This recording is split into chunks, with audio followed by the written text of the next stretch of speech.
Hi, I'm Lori Grunin, Senior Editor with CNET, and this is the Nikon D7000. When it comes to mid to high-end SLRs, I'm not looking for whizzy new features, bold redesigns, or insane burst rates for either myself or the shoppers I advise. To me, the perfect camera in that class just gets out of the way between my eye and the final photograph, and sometimes video. But shooting with the D7000 frequently came close to delivering the photographic rush in a way I haven't felt in way too long. It's not the right camera for everyone, and it's not the best at everything. But its combination of design, features, performance, and photo quality for the price earns it an editor's choice. There's a variety of new Nikon tech in the D7000 over older models, including a new Nikon-designed 16.2 megapixel sensor coupled with its XP2 processor.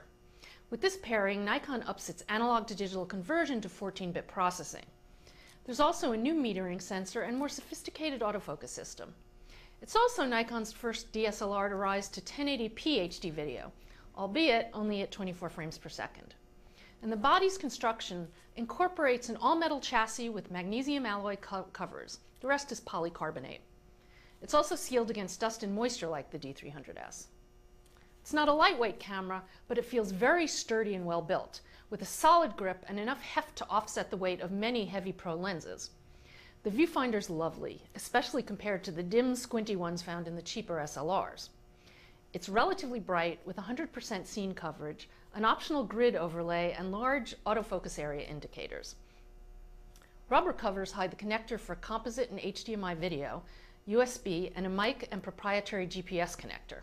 There's also a cleverly designed movie/live mode switch and dedicated record button.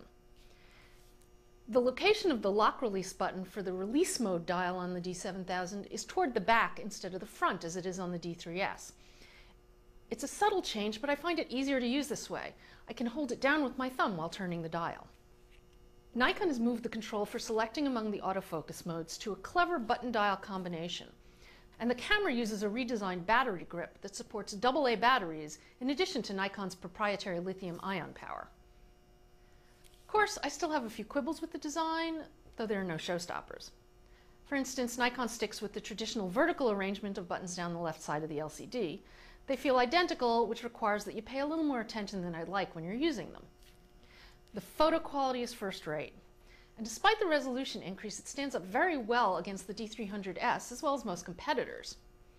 Though I'd probably say this D7000's JPEG photos are clean up through only ISO 800, they remain good through ISO 1600. By ISO 3200, shadow detail gets pretty noisy.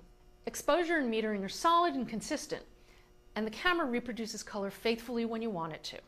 However, when you compare the neutral picture control setting to all of the others, you can tell that the camera's pushing the contrast to the point where you actually start to lose shadow detail. The video looks solid, but not standout. It's sharp, but there's a little more color noise and moire than I'd like. The full-time autofocus is pretty useless. Not only is it too easily confused, like most contrast autofocus systems, it hunts a lot. For all intents and purposes, with the exception of burst shooting, the D7000 runs neck and neck with the 60D for speed, and they're both really fast. Shooting with standard single-point autofocus feels almost instantaneous most of the time. And while the automatic autofocus is equally fast, it's just as bad as all other auto AF systems. It chronically picks up the wrong subjects. It's got 2 saved setting slots on the mode dial. It's less powerful than the settings banks in Nikon's older mid to high-end SLRs, but it's a more practical, straightforward implementation that means they're more likely to get used. There are 2 SDXC card slots, which is both unusual and welcome, and you can configure them in functional ways for overflow, backup, RAW versus JPEG, video versus still. Though it offers a maximum of 3 shots for exposure bracketing, it can handle up to a 2-stop interval, which is unusual. Plus, it has a novel 2-frame under-over bracket, which I imagine can come in handy for some people. For video capture, you have full manual exposure controls and a handful of microphone sensitivity settings. The D7000 looks like both a compelling, cheap alternative to the D300S and a significant upgrade over the D90 for not a lot of money. For video shooters, the cheaper 60D still has a slight edge. Though many indie videographers tend to prefer 24p, at least it's nice to have the 30p option. But it's hard to argue against the better coverage for the viewfinder, faster burst shooting with a deeper buffer and fast autofocus and more durable body construction. The D7000 stands out as a great camera for experienced photographers and pros who don't have specific needs like full frame or the fastest burst possible.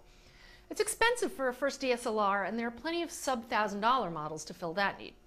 But if you're ready to replace your current DSLR with something a little more powerful, a look at the D7000 should top your to-do list. I'm Lori Grunin, and this is the Nikon D7000.